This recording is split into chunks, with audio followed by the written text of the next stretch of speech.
Hello. Hi, Dan. Welcome. Hi, thank you. Hi, everyone. Welcome to Wake Up, Grow Up, Show Up, the body as portal to your true potential. And I can think of no one better to speak on this topic than Dan Pardi, sleep researcher and founder and CEO of Human OS, a platform for tools and learning about health mastery, and host of the Human OS radio podcast. Thank you for having me.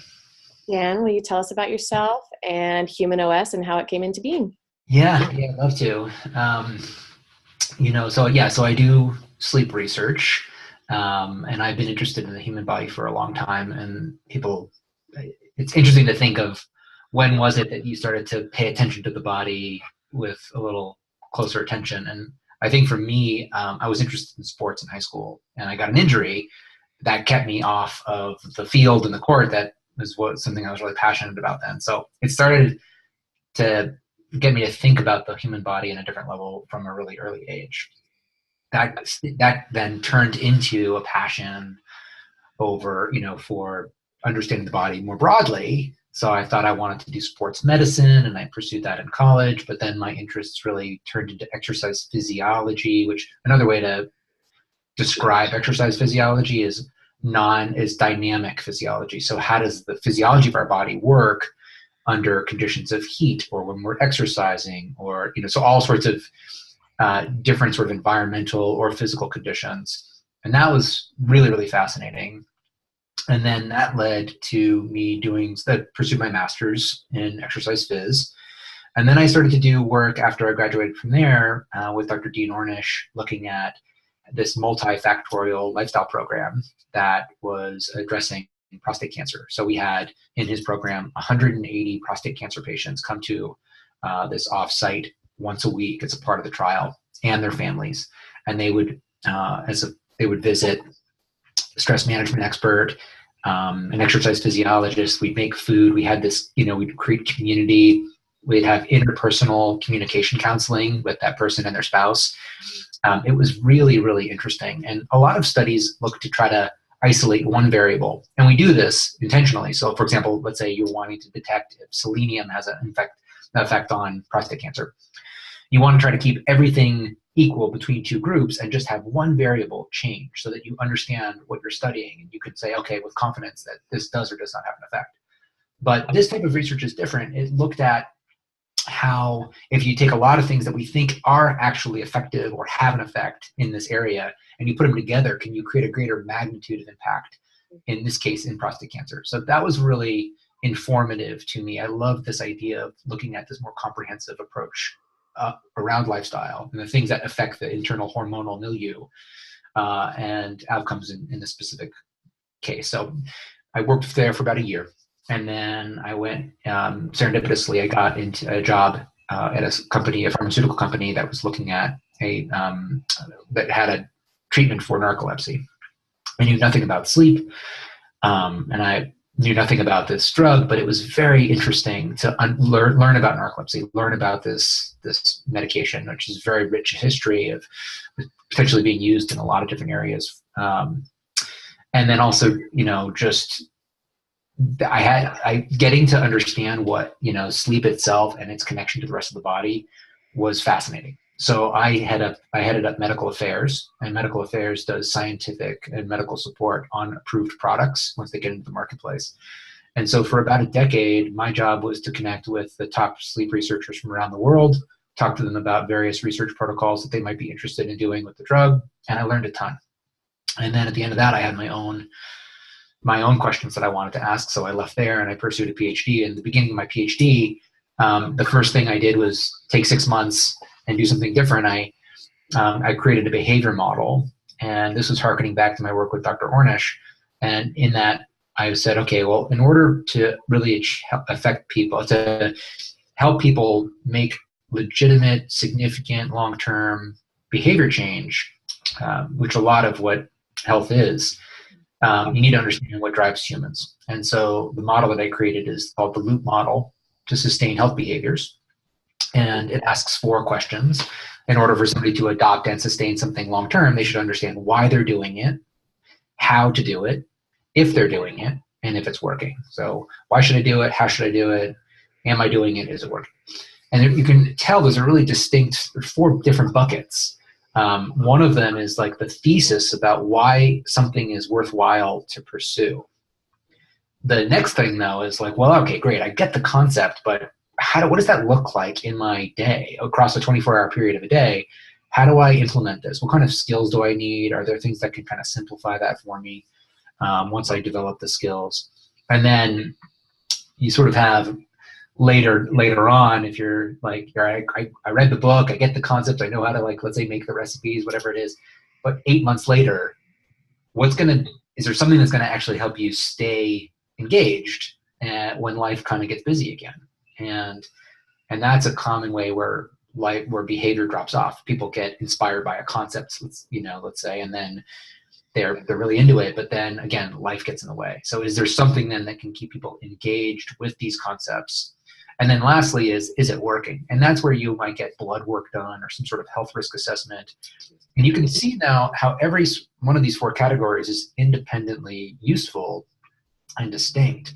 And oftentimes in the field of health and the science around our bodies, people will look at every one of those individual categories and sort of rest all of the hope that this will solve everything, like the wearing of the Fitbit or the reading of the book. And then when it doesn't fix everything, then it's like, we just need to continue to throw more information at people, right? The book wasn't enough, so here's more information, versus saying, okay, that was useful, but what are the other aspects of behavior that we can support? And that's where this loop model came together.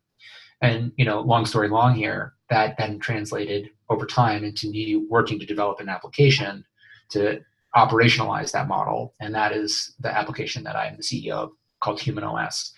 And the whole point of that is to help people develop what I call personal health mastery, which is the deep engagement with aspects of both, learning new information and also utilizing technologies and having the right mindset, all to regulate your own daily pattern of living so that you get the health outcomes that you're looking for, which don't always necessarily mean avoiding a chronic disease downstream. It also means performing your very best in your life today, tomorrow, with your family, at your work, doing all the things that you care to do well to your peak abilities, whatever that is. And that's a really exciting opportunity when you think of it that way.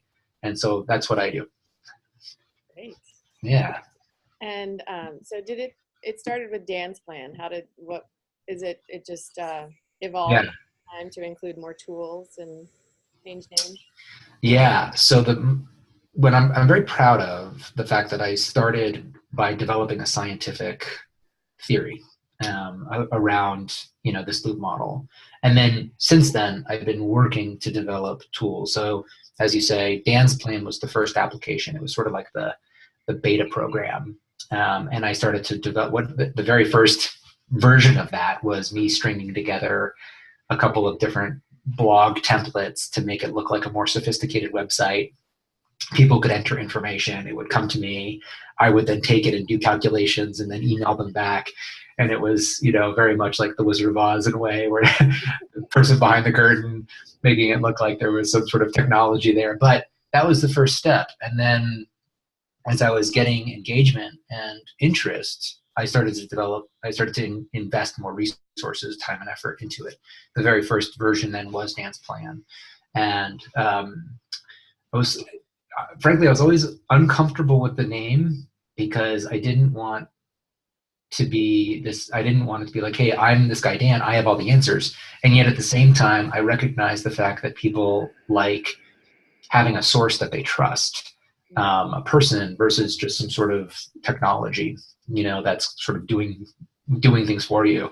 Like I like Dan's writing on this, and therefore I'm going to go to Dan for some answers. But I also didn't want to be, or put myself out there like I'm the one that has all the answers. And so with Human OS, I am a voice in the platform, but what I do is I engage other people to participate in content creation. So, for example, if you go back to the model, like the why should you do it part, the way that we kind of actualize that is we do a lot of things. We have a podcast, we do writing, but the foundation of our learning platform is through creating courses. Mm-hmm. And in the creation of those courses, we want them to be really like executive summaries of topics. And the purpose is, can we help you be more fluent in these subjects that can benefit your life? Can we turn knowledge into like a learning skill? It's sort of like once you know how to ride a bike, you can do it for the rest of your life. Whether you do it or not is one thing, but you can.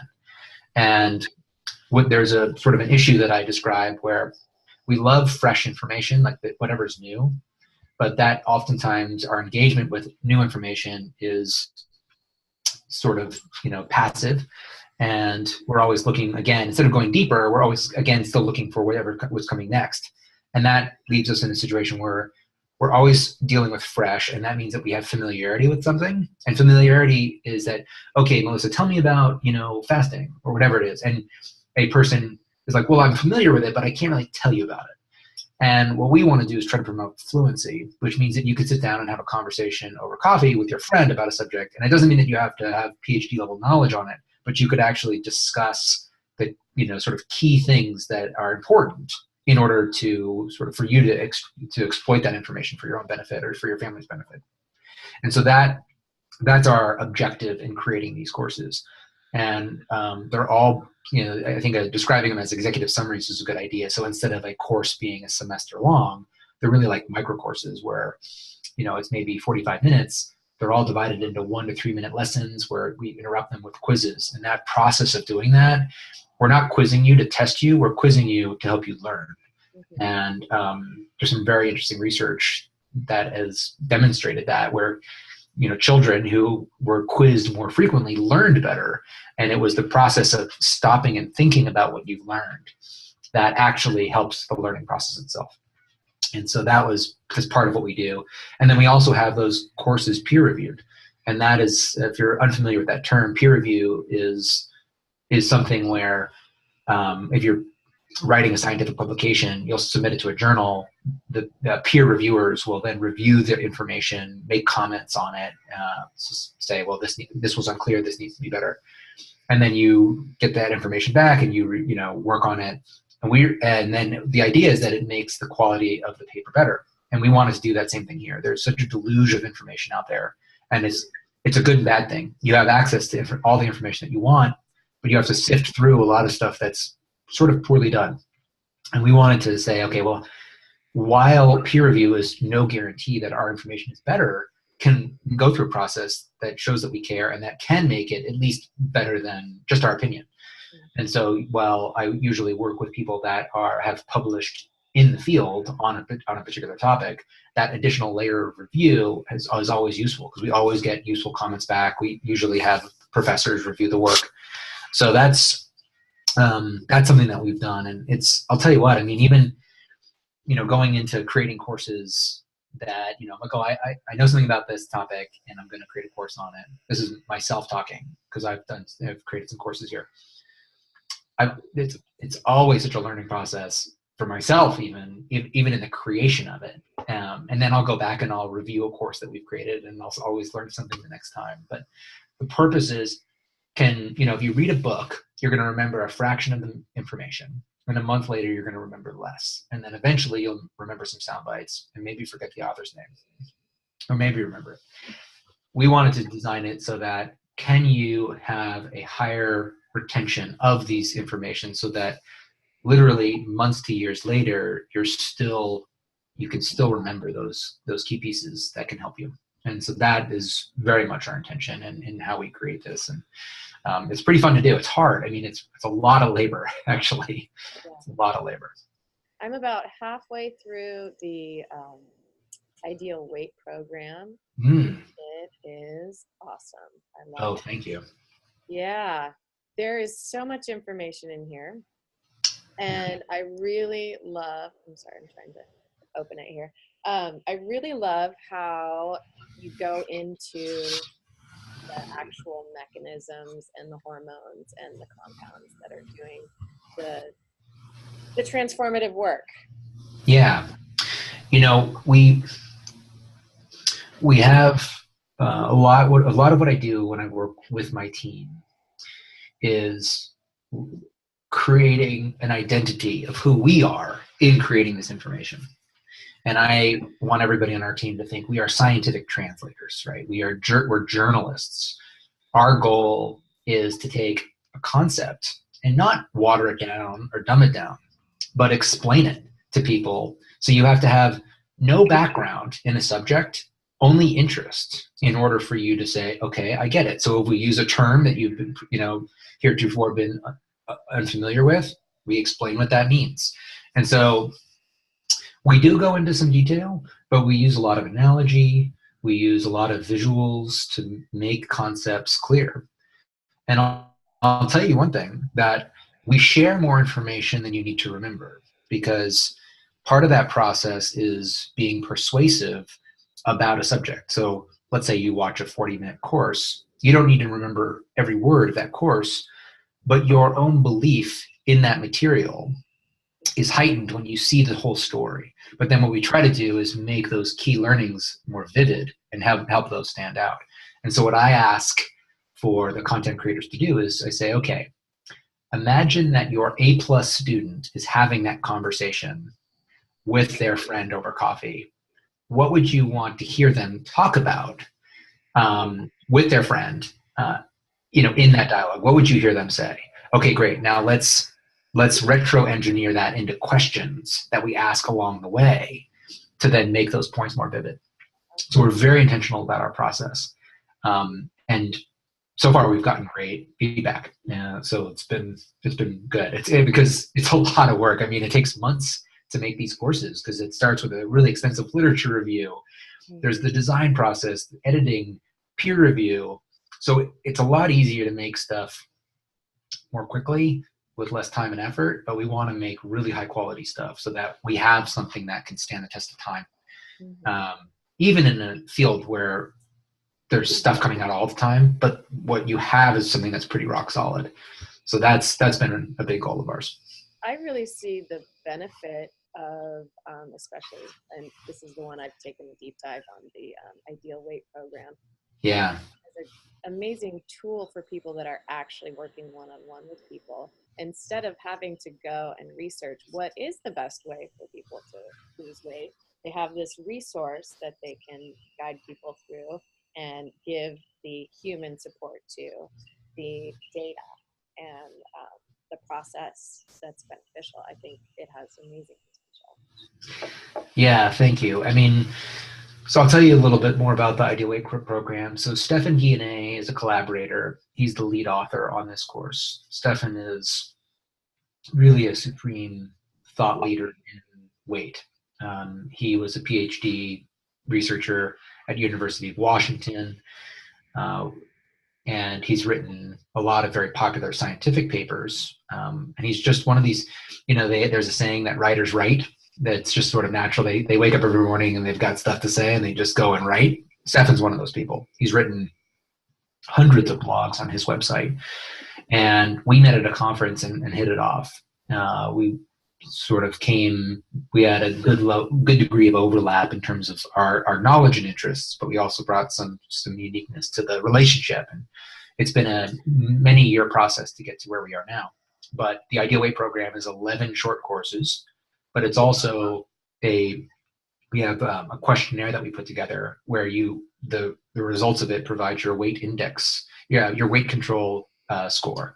And so what this is something where we take validated questionnaires, and as you go through them, it gives you a score that shows you where you might be strong or weak around these determinants of weight. So things like food environment, things like exercise and sleep, appetite, and food reward.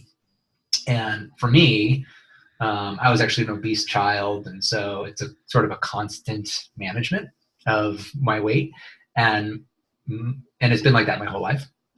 My challenge is food reward. I've got good appetite control. I don't go through my day feeling starving. I sleep well. I get enough physical activity in my life. I treat my food environment really clean, and I don't have food sitting out. And I spend a lot of time sort of working on those behaviors, and I attend to them. But for my weakness is food reward, which means that if I'm sitting down to a plate of food that I like, I'm prone to just overeat even past fullness. But that also is my opportunity. And so this weight index score is something that we give away for free. You go through it and it shows you what your scores are. And a low score means high opportunity. And so we wanted to do that so that when you're going through the program, which we think everybody should go through the whole thing, but pay extra special attention when you get to that part where you're like, okay, here's an opportunity for me. And so that is a part of the program. And then we also created several different diets that relate to the principles that we discussed. And one of the main diet is called the simple food diet. And the whole, there's very interesting principles related to, what drives overeating, overconsumption. And there's so many different theories, Mediterranean diet, keto, and, veganism, and et cetera. So many different strategies, but there are principles. There are reasons why some of these diets work and don't work, even if they look very different. And we wanted to sort of surface those and then create a diet out of those principles. So our diet looks very much like the Mediterranean diet, but it has aspects of leanness, aspects of diet that promote leanness sort of elevated and emphasized within the diet. And so then we created the traditional Mediterranean diet.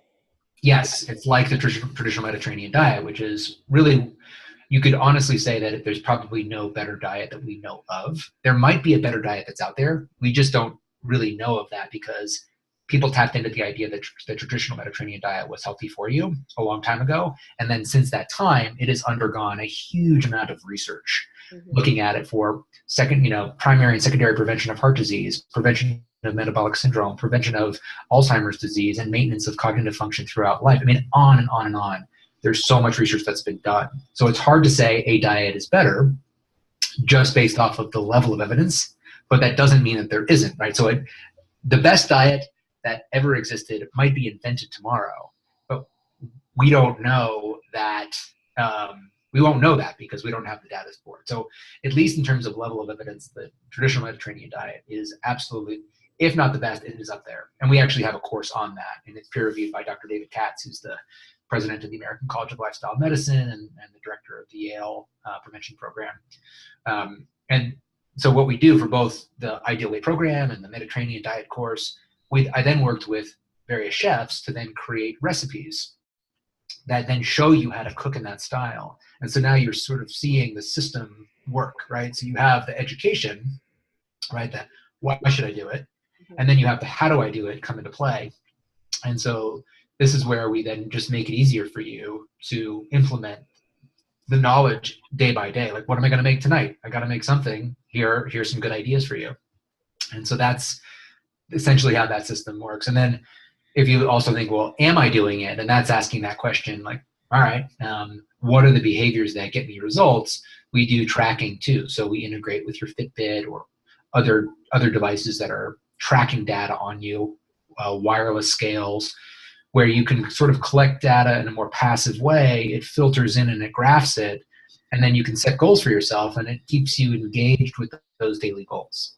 And that, while weight is not really a behavior, it's easy to measure and easy to track, and it's useful to track. In fact, there's some people absolutely hate it, and I have a podcast talking about a new scale, the Shape scale, where it doesn't show you your day-by-day fluctuations in weight, but it shows you your trend line. So you get an idea, because that day-to-day fluctuation can be very frustrating.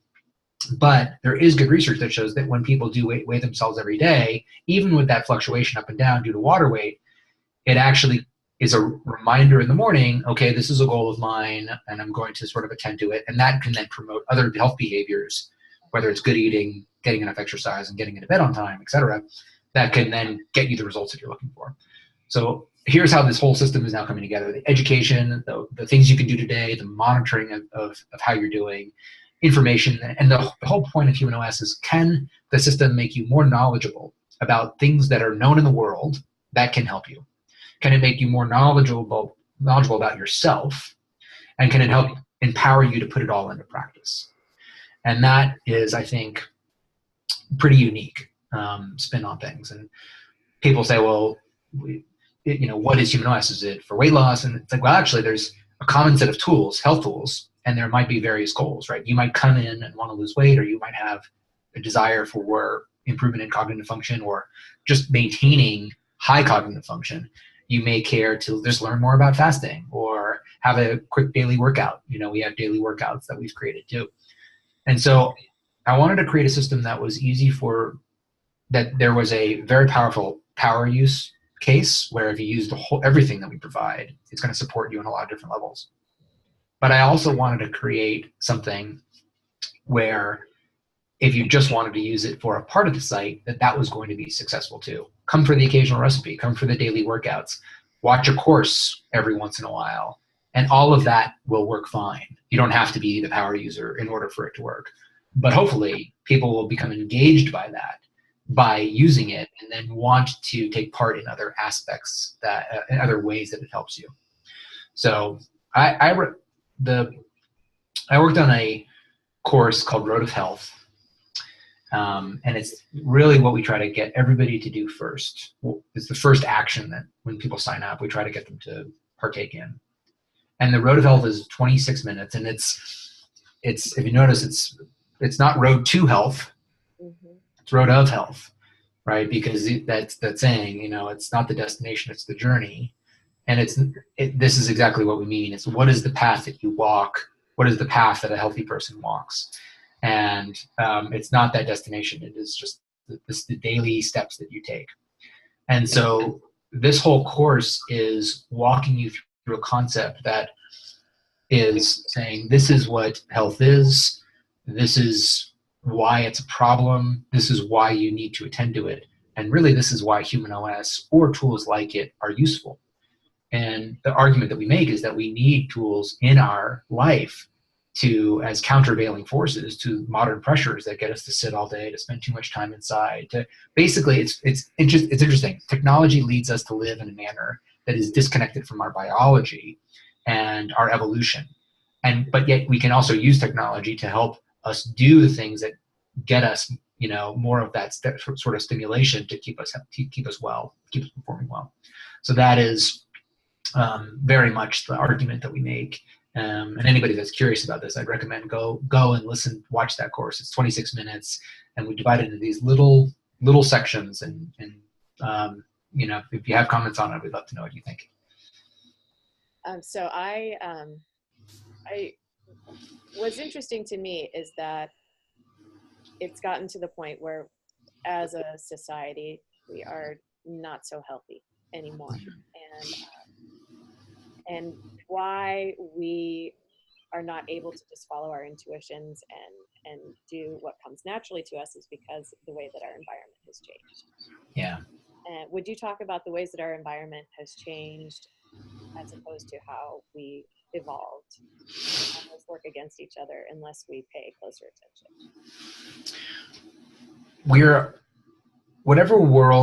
Whatever time we were born, you're born into a world where all you know is what you've known.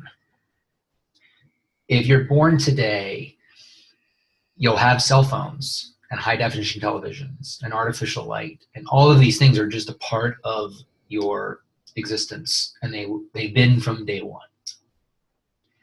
And yet, for example, the iPad was introduced in, I think, 2010, and a few years later there was 500 million units in the world, and that enabled a whole different type of computing, where instead of going to a desk and sitting at a monitor and a keyboard, you can now take your computer into bed with you, right? And as technology has become, more frictionless, it's just becoming a part of every moment of our day, right? And that's not even to talk about the applications that you can then view that are working with the tech, like Facebook and Instagram, et cetera. And that's just an example of how quickly life can change in the world today. But the reality is that our genes were shaped over millennia from 2.8 million years ago when Homo sapiens came into the world, and we lived in a fairly identical manner for about 99% of our existence. We lived as hunter-gatherers. We had exposures to, cold and hot. We had only certain access to food. Sometimes people will debate, is the paleo diet, what is it? And it's really a nutritional pattern. And what it doesn't include is highly processed, ultra-processed foods. It doesn't include things with artificial dyes. It doesn't, you can easily you can debate about what it is, but you can also clearly see what it's not. And that is part of a broader sort of thinking of the ancestral health methodologies, which is looking at pre-modern lifestyle patterns as the basis for modern day health directives.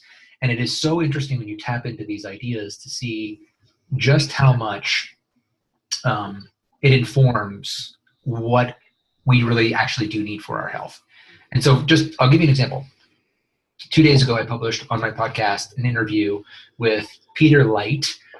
It's a perfect name because he studies light and how that influences something called circadian rhythms. Well, we know that we have these certain receptors in our eye that can when light comes in, those receptors will actually communicate with not our visual cortex, but to an area called the suprachiasmatic nucleus, which is another name for it is the master clock. And without going into too much detail, that master clock is helping our brain and body understand what time of day it is so that the body can orchestrate the right types of activities for the right time of day, right? You sleep generally at night and you're up during the day.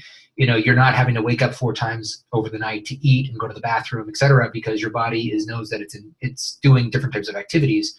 And the orchestration of timing and physiological processes across 24-hour period is very tightly controlled.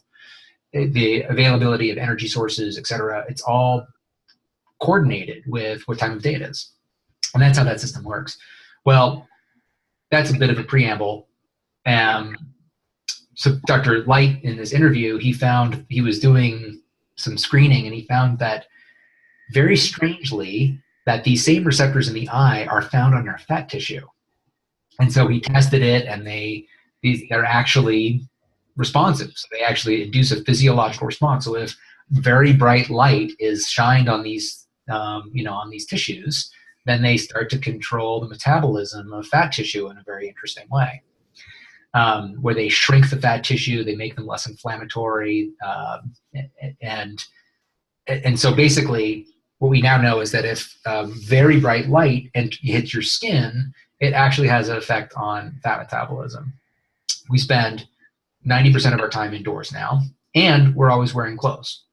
And so now if you think about going back to the point that I'm making is that we evolved under sunlight. Right? Spend most of the day under light. Then in the evening, the light dimmed and went down. Now we have artificial lights that we turn on. And then our sleep patterns look different. And so the whole idea is, with this ancestral health concept, is that there are so many different signals. Our health, we're not just fully healthy by ourselves, but actually our health is also in response to the signals that our environment is giving us and the lifestyle patterns that we maintain, whether we're sitting all day or moving, what we're eating, when we're sleeping and resting, all of that. And so I love this concept because it serves as a heuristic where if you just are in that mindset, like what would a natural pattern look like? Okay, that can guide me in this very unique scenario. Like again, getting cold exposure every day or getting some hot exposure or getting certain tones of light, types of food you're eating. So that is very useful. And in a lot of ways, what we're doing is actually trying to help people live healthier, but in the context of real life. So one idea is, well, just give up all, quit your job, live outside. I mean, you could go in that extreme, and that's not practical. Less than 1% of people are going to do that. And, more power to them. If that's what you'd like to do, great. What I'm interested in is saying, okay, what are the different determinants of having our body function at its peak? And then can we then utilize technology to help people understand it, to then implement it more easily in this, what I call the practical fabric of life, meaning like you wake up, you've got responsibilities, you got to get the kids to school, et cetera. You got to go to work. And then can we then translate our knowledge about our needs into little tools or things like we have a workout program called Intune Training, and it stands for integrative and opportunistic training. So in our society, we tend to think of physical activity as like, well, I'm going to go to the gym and do a workout, right? We cluster all of our physical activity into a workout. And that is not necessarily bad, but it's also unusual.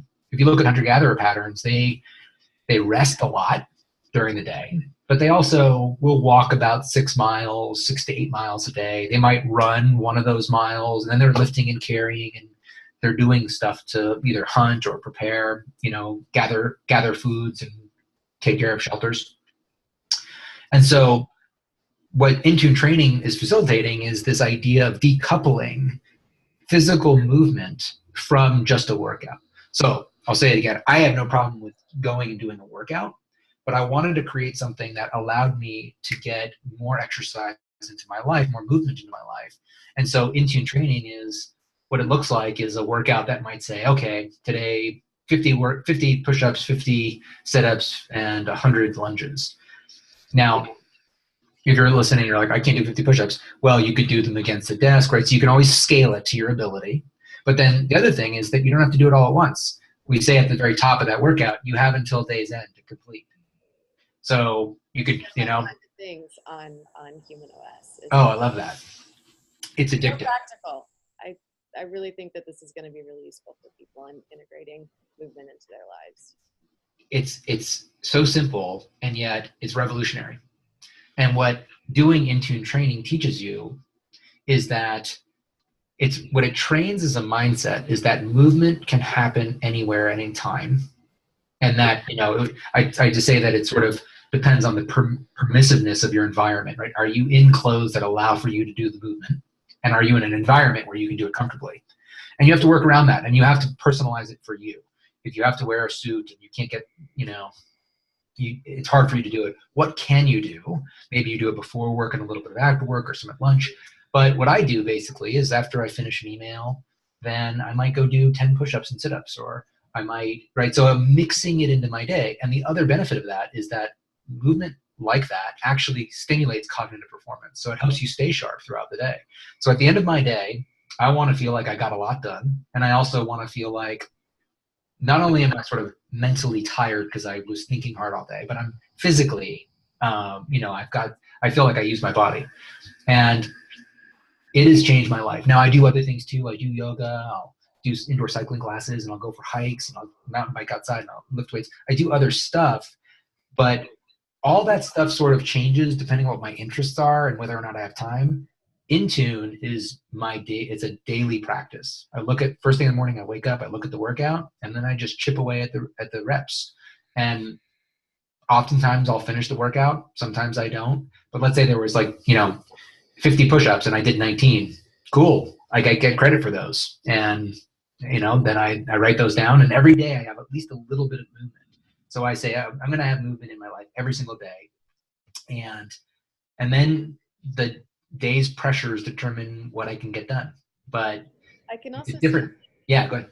I can also see how doing these little bits of movement throughout the day keep us in tune with our physical bodies, so that we're paying attention to how it feels to eat a snack, and how maybe we need to drink the water, or, oh, my neck is stiff, I need to stretch a little bit. And being present to that throughout the day instead of just for an hour at the gym is really beneficial. I'm so glad you mentioned that. So that's sort of the other aspect of it. So Intune is integrative. So you're integrating movement in your day, and opportunistic. So you're looking for the opportunity instead of having it be very scheduled and planned. And it also means that you're in tune with your body. And so a lot of workout programs are oriented towards sports performance. Go harder, push through it, don't be a sissy. If you look at the marketing of so much brand, physical activity branding, it's all about crushing yourself, which comes from sports. But there's a disconnect between how much physical activity and what we need for healthy functioning. Right, and that kind of activity doesn't necessarily promote longevity either. Yeah, it may or may not be good. There's probably an argument that a lot of it is not so good. And what's really not so good about it is when you can't do it. And if the threshold for you to feel that working out has merit is that you need to be near throwing up. Some people can do that, but the cliff for falling off that, let's say you get in a pattern and you're doing that, and then you get sick or something, it's really hard to start. And what's so nice about Intune is that, let's say there's 50 reps. Well, I might go and do 25 rep push-ups, but maybe I'll just do 5. All right, and I'm always thinking, what does my body need right now? And over the course of a day, it changes. Like there's times where, oh, I'm tired, or I'm going to just do a couple push-ups to make me feel more alert, and then I feel better. And then later in the day, I actually feel pretty good, and and I'm listening to my body. And I think that is actually maybe the biggest benefit of it, is that if you are always training your body to give it what it needs, and you develop that trust with it, you're more likely to have a consistent physical activity relationship, or pattern. And I would much rather see that over the course of a 5-year period that you were active regularly than the fact that you had like, oh, I trained for a marathon over that month in 2012, and then my activity pattern fell off.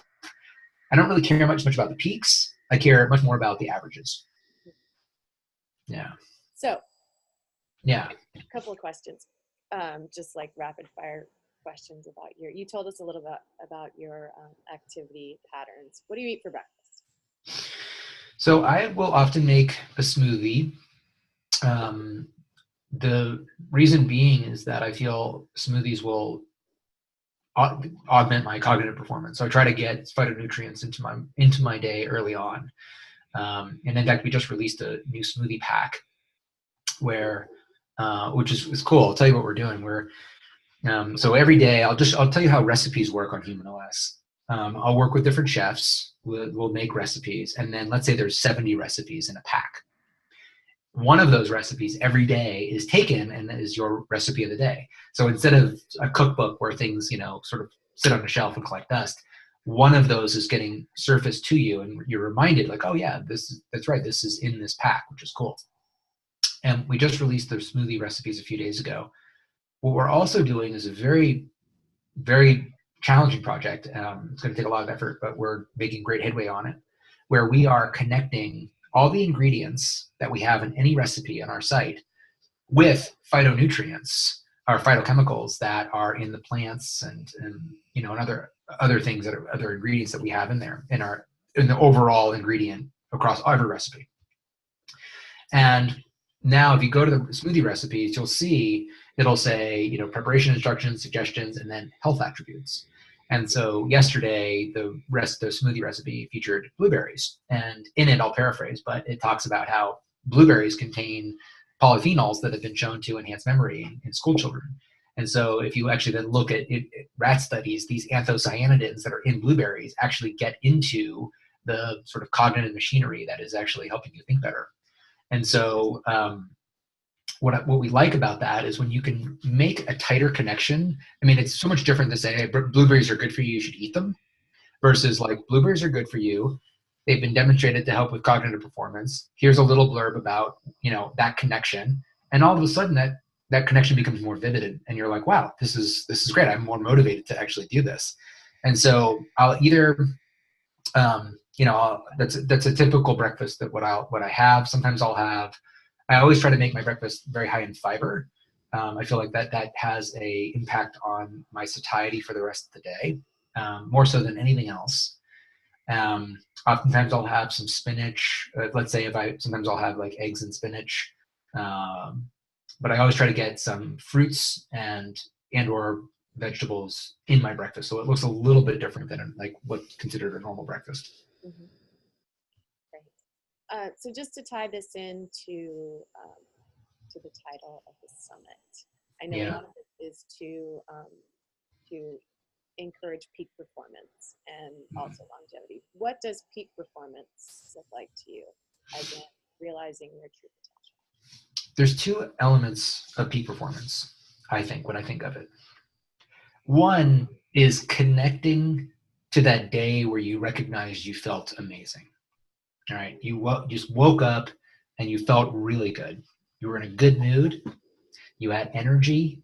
You got stuff done in your day, and you just felt really good. And wanting to engineer your lifestyle so that experience occurs more regularly.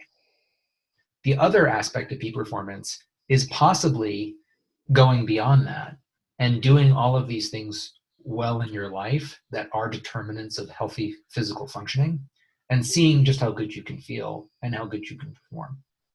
And so that evolves over your life, and it might mean different things. But I actually think that one of the most important elements of health behavior is connecting to that feeling of what it feels like to feel really, really good. Because what happens is that you can acclimate to any feeling. So let's say if you're not getting enough sleep, it can become your new normal, and then that's just what normal feels like. And then if you, let's say, spent 3 weeks really focusing on your sleep and trying to dial that in, and then you're like, oh yes, I started to feel better, and then you feel better again. But then that becomes your new normal, and you might forget about doing the things that got you there. So it's a very difficult challenge in a lot of ways, even as simple as it is. A lot of what yields health is not the South American herb that contains the highest amount of antioxidants, right? Some sort of magical substance that's going to confer these incredible properties. I call that silver bulleting. We're always looking for that thing that's going to solve. That's why I didn't, I haven't had the results that I wanted or whatever. And I think a lot of it is actually in what I call the mundane but meaningful. It's stuff that is boring and easy to overlook and easy to have pushed to the wayside, right? When you're busy with life. And these are things like, dimming your lights in the evening and going to bed early, and eating good food that you recognize is healthy. And, diet is very challenging. I'll say that because there's so many opinions on it. That's why it's healthy. And so, what I think is a very good strategy for longer term health is a realistic perspective of what you need to do. And what I think we all need to do is to be lifetime learners. So that means that there's always new information coming out, and learn about it, and learn about it in a way where you can discuss it. And it doesn't mean, again, you need to know everything about it, but engage with it enough where you can have a conversation. Try to challenge your own knowledge. Try it yourself. So you're curious about fasting, you're curious about the Mediterranean diet, do it for 8 weeks. See what it's like. Don't fall in love with the concept, but see how it really works for you. And now be open to learning. Let's say you believe in a concept like fasting. It didn't work great for you and you just weren't feeling really, really good with it. Okay, maybe it's not for you, but maybe you also need to tweak that and run an experiment again. So that's another idea as well. So you're learning, you're experimenting. You're also being very mindful of the reality of what your experience was versus sort of falling in love with the concept, regardless of the results that you're getting. Engage daily. Figure out ways to say, okay, I'm not going to save my being healthy for the weekend, but every day is an opportunity to do some of the right things, being outside for a certain amount of time, getting physical activity, going to bed. You will fail a lot. And that is a part of somebody who's actually being healthy successfully. But that daily engagement matters. Will you be smarter in a year about your health than you are today? If so, how? Are you going to, what sources of information will you pursue? How are you going to learn them? And so this idea of like, well, I'm just going to know any sort of idea that's going to sell you the solution in a week or finish this book and it's all you need to know. That doesn't mean that these can't be very helpful, but the reality is that you have to stay engaged. And we can't outsource this to our doctors. How you live is not the responsibility of your doctor. And that's been a problem with how we view health. And that's like, we're perfectly healthy all by ourselves without any effort or we don't really need to know anything because everything's fine. When we get sick, we go to our doctor. The doctor's supposed to fix things. That's sort of been the tacit societal relationship for a long time. And that's not true. And now the major issue that we have with our health is not from infectious disease, but rather from just how we're living. And so it is not your doctor's responsibility to live in a certain way, to cook the right food. And even if your doctor completely was bought into that and spent all of their 12 minutes or a half an hour, whatever, if you're lucky, you have a half an hour with them. If they spent that entire time talking to you about health alone, that is still not enough to change behavior. So have a good doctor, go to them. I'm not disparaging doctors at all. They provide extraordinarily valuable service, but recognize that you have an extraordinarily important role in your health. Embrace it, have fun with it, be a learner, but make it a part of who you are. Everybody should, because you stand to benefit more than anybody else by its engagement. But be careful where you get your information, because there's a lot of information that's out there that is persuasive, but not very good. And sometimes that can be challenging to know what's useful or not. So, hey, you might try something that sounded great, but it just wasn't really working for you. Well, that's actually, I have a question about that. Yeah. So I see it as a continuum. So there's Yeah. like mainstream, that model that you're talking about. I'm healthy. If I get sick, I go to the doctor. Yeah. It should be fine. And Yep. then there's, I mean, a lot in between there. And then there's a really cutting edge stuff that we're just learning about that is really new, and we don't really know. Like, it needs a lot more research, or somebody's selling the shit out of that, and we don't know if it's true, or maybe there's not enough information. At what point do you change your behaviors, and like, what supplements do you take? And I know it's very personal, but like, at what point does what's cutting edge and really promising come into your daily practices? Yeah. I do a lot of research with everything that I try. I'm also testing a lot of things because I want to get personal experience with it before I would recommend them. So what I might try is different than what I might recommend. For instance, I measure my sleep every night with 4 different devices. All right, it's ridiculous. I wouldn't recommend people do that. I'm not doing it, but I want to compare my Fitbit to my Oura Ring to my sleep score to my MFit and just see what the experience is like, what the data is like. I sort of have responsibilities for my work to do things in a certain way. I'm very interested in supplements.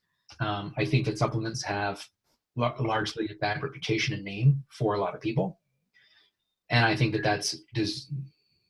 that reputation has been earned, that poor reputation has been earned because a preponderance of supplements it's a very good way to make money.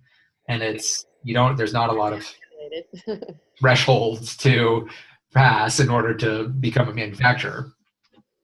But this is actually kind of a good way to address your question. How should I, think about including a new practice or behavior into my life? Well, let's just look at supplements. Does the supplement provide evidence about that it's been tested for purity? Do they provide information on their site that, with references, does it feel like a big sales pitch, or are they demonstrating expertise around the subject? And be critical. There are some people that I've seen, they're learners in that they will, whatever is being taught, they will learn. But you also have to be sort of thinkers and say, okay, all right, so now I'm going to try to learn as best I can. What are they trying to teach me? Now let me think about whether or not that sounds true and legitimate. And just put on a different hat and be critical of it. And I think there are supplement companies out there that are doing a really good job. And I think that there are, and some of them are creating formulations. Like, Neurohacker Collective is amazing. They're a great example because what they're doing is they are really trying to drive the tip of the innovation in a lot of ways around cognitive performance. But they are putting together combinations of formulations that are then looking at all different substances that can help the brain perform well, and that are complementary together theoretically. But then if you also look at the other materials that they're putting out related to their podcast, to their PDF guides that they put together, there's a lot of effort that's going in where they're demonstrating expertise and thoughtfulness on a lot of different levels. That's what I mean by being a good example. So yeah, it's sort of easy to get duped. But that's why we need to sort of continually develop our abilities to sort of assess. And I'll give you an example. Very sadly, there's a lovely man who's like a father-in-law to me. His name is Tony, and he's got brain cancer, and he probably has a few weeks to live. Fasting has been shown to be useful for during chemotherapy. And the reason why is that it promotes something called differential stress sensitization. And what that means is that cancer cells and healthy cells will experience sort of a different response to fasting. So fasting weakens the cancer cells, and it actually through the stress of fasting makes healthy cells stronger. And so if you look at fasting for different types of cancer, it is about as effective as chemotherapy. And if you do the combination of chemotherapy and fasting, it's even more successful. Wow. Tony's a lot like my dad. My dad died of cancer at 59. It's definitely one of the reasons why I do what I do. My dad did not spend any time thinking about his body over his life. I mean, he worked so hard and he just was living kind of according to whatever the pressures and conditions of his life were. Tony's the same. My dad didn't have the capacity to act upon any sort of information aside from take this pill. And hopefully his compliance was good enough for pill taking. Tony's in the same boat. And so there are things out here that could actually save his life, potentially, and extend his life by 30 years if he could get on top of that cancer. And he can't take part in them because he's not trained himself to have those sort of skills. Now, I'll give you another example. My friend Mike, was diagnosed with stage 4 mast cell cancer. He's a young guy. He's a couple years older than me. That's a death sentence. He did fasting. He did Walter Longo's fasting program. Walter Longo runs the USC Aging Research Center, and he's the scientific advisor, the main lead for a product called Prolon. And he gets no proceeds from it, but he has one specifically designed for chemotherapy. Mike did fasting along with his chemotherapy, and with a very low, success rate for the chemo itself at that stage, he is now 100% cancer-free. He's several years away from it. And Mike is actually starting a app on fasting because he's like, this saved my life. I have a purpose in my life now. So he's going to basically create an application that's going to help people, that are going through fasting have like a chat group and support. And I think that's wonderful. But fasting is really interesting. And it's not really the point of what I'm making, is that Mike was able to take advantage of things that could help him. And Tony had gotten to the point where he could not. And it's so hard knowing both of these people and caring for them, and knowing that Tony's just like my dad.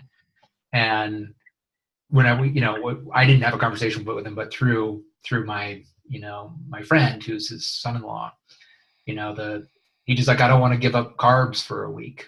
And it's very sad, but that is also the result of when you don't have the ability to sort of like assess and try and help yourself, right? If the doctor didn't say it, then I'm not going to do it. Now, of course, I wouldn't recommend doing it in the absence of the doctor, but you have to inform yourself. You have to be able to, you have a role in your health. You have a role in your health. Do you have any predictions about how far we are from this being mainstream and this being how we learn how to be healthy from a young age? Very interesting. I was invited to go speak at my high school yesterday, and I went to go and speak with them, and